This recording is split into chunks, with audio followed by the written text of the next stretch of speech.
ভাই গো, আমি আইসি রূপজৈবন দেখাইতে না, আমি চাই একটা ভালো মনের মানুষ। ভাইয়া সবাই চায় আপনি এইটা দেখতে ওইটা দেখতে, আমি কিন্তু স্বামী ছাড়া আমি কাউকে দেখাবো না। আমি ছাড়া যদি দেখাইতাম তাহলে আর প্রতিবেদনে আইতাম।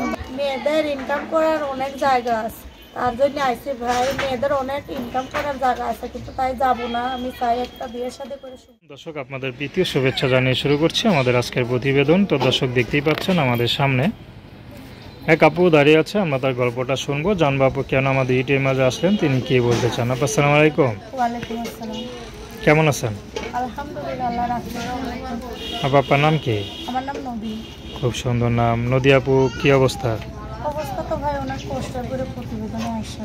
একটা ইয়াং মেয়ে, কি কষ্ট আপনার জীবনে? এখন ভাই আমার বাবা নাই, মা আছে, ছোট একটা ভাই আছে। দেখার মতন আমাদের পৃথিবীতে কেউ নাই।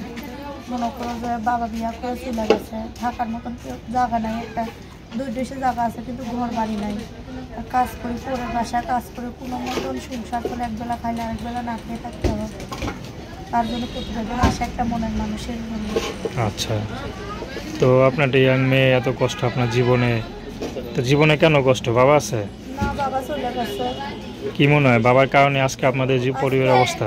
বাবা থাকলে কি আর এত কষ্ট থাকতো? বাবা চলে গেছে, অনেক কষ্ট আছে। সবাই বাবা আছে, আমার বাবা নাই। আমার বাবা যদি থাকতো আমরা তো সুখে থাকতাম, ভালো খাইতাম, ভালো করতাম। এখন মনে চায় যে কিছু ভালো মন্দ খাইতে, কিন্তু টাকার অভাবে খাইতে পারি না। তো অনেক কষ্টতে থাকি। আচ্ছা, তো কি কাজ করেন বললেন? আমি এখন মেশিনের কাজ করি বাসা বাড়িতে। ওই দেয় 200, 150, 250 টাকা দেয়। মতো সংসার চলে। ঘর ভাড়া দিতে লাগে 8,000 টাকা। টাকার অভাবে ঘর ভাড়াও দিতে পারতেছি। তো অনেকে তো বলে আপনারা নাকি মিথ্যা নাটক বলেন। না ভাই, আমি কখনো মিথ্যা কথা বলি নাই, বলতে হচ্ছে না। আমি কখনো প্রতিবেদন আসিনি। আগে একটা প্রতিবেদন করছিলাম, বলছিলাম মানুষের যে পাশে দাঁড়াবো, দায়িত্ব নেবো।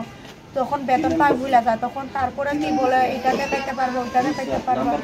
কখনো কেউ, কোনো মেয়ে একটা জোয়ান নেই, কখনো কেউ কারোর দেখা যদি সে যদি বিয়া শাদি করে, তার দায়িত্ব নেয়, সব কিছু পালন করতে পারে, তারই ঠিক তার সব কিছু দেখাইতে পারে, তার সাথে ভালো মন্দ বলতে পারে, তারা আগে উঠ করেই বলে। তারপর নাম কি বললেন? আমার নাম নদী। তো দর্শক, তার নাম্বারটা হচ্ছে 01972686098। নাম্বারটা আবারও বলছি 01972686098।